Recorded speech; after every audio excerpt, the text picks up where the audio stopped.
C'est de savoir réfléchir, bien-aimé. On n'écoute pas pour répondre, mais on écoute pour réfléchir. Prends le temps de réfléchir avant de répondre à l'autre. Prends le temps, bien-aimé. Un homme intelligent ne parle pas, ne répond pas coup par coup. Lorsqu'il écoute, il réfléchit et il répond. C'est là, quand on commence à réfléchir, pendant que nous dialoguons dans nos couples, c'est à ce moment-là que nous commencerons à avoir des dialogues intelligents. Parce que lorsqu'on ne réfléchit pas pendant qu'on dialogue, ça sera de la cacophonie, ça sera la même conversation qu'on trouve chez les animaux, c'est la même conversation que vous amenez dans votre couple, d'où ça va vous amener de l'échec. Être lent à parler et donner plus le temps à écouter. Ça, on peut voir ça dans le Proverbe 29, chapitre 20. Et la troisième des choses qui peut nous aider à avoir un bon dialogue dans notre couple, c'est de savoir dire aussi la vérité.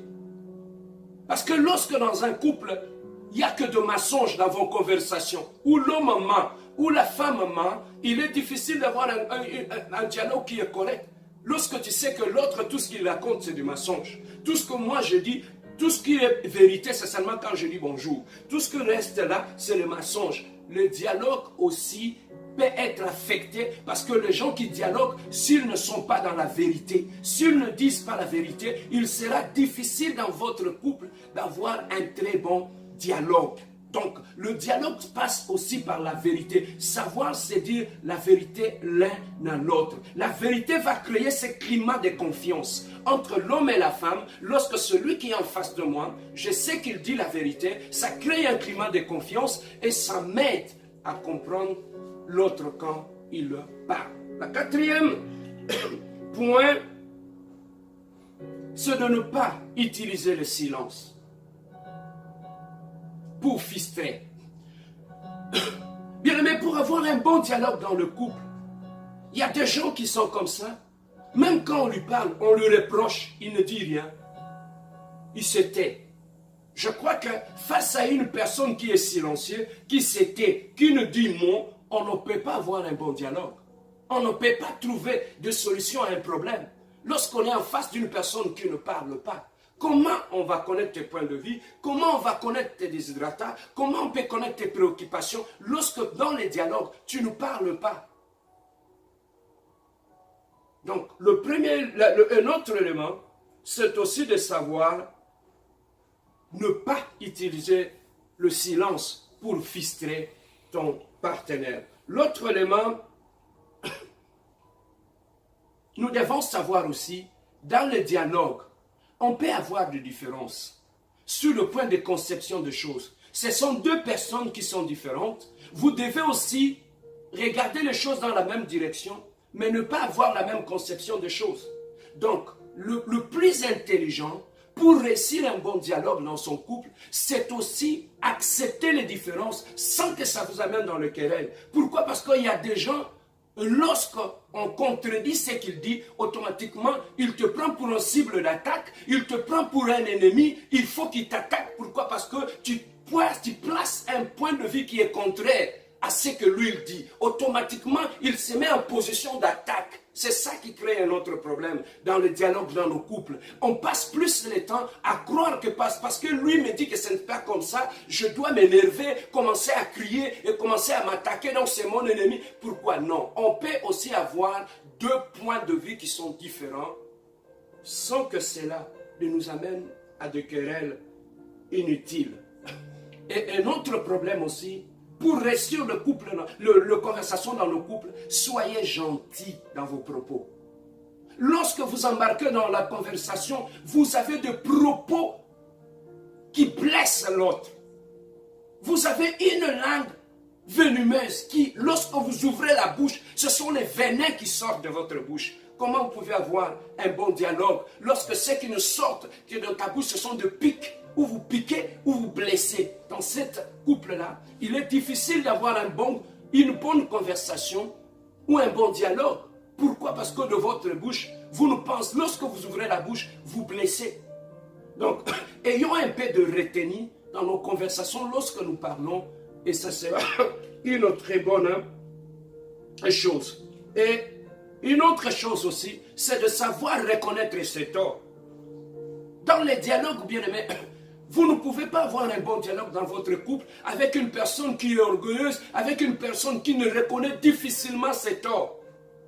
Comment avoir une conversation normale lorsque la personne a toujours raison, lorsque la personne est toujours orgueilleuse, lorsque la personne pense toujours ce qui sort de sa bouche, c'est la vérité absolue.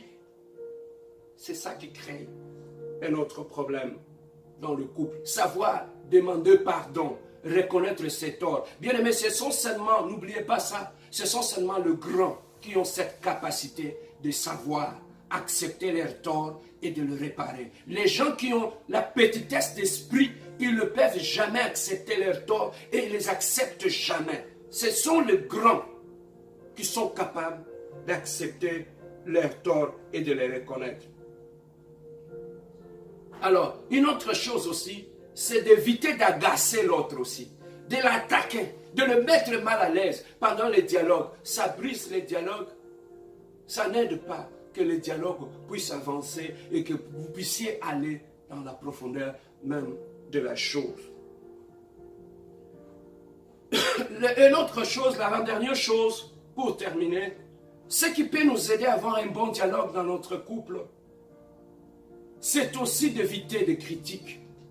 Il y a des gens qui sont comme ça, ils ne peuvent pas parler normalement sans critiquer les autres. Ils ont un esprit de critique. Quand ils ouvrent la bouche, c'est toujours pour critiquer. C'est pour critiquer l'autre. C'est pour injurier. Évitons les injures. Les injures, c'est pour les animaux, des gens qui se respectent. Dans un couple qui se respecte, les gens ne s'injurient pas.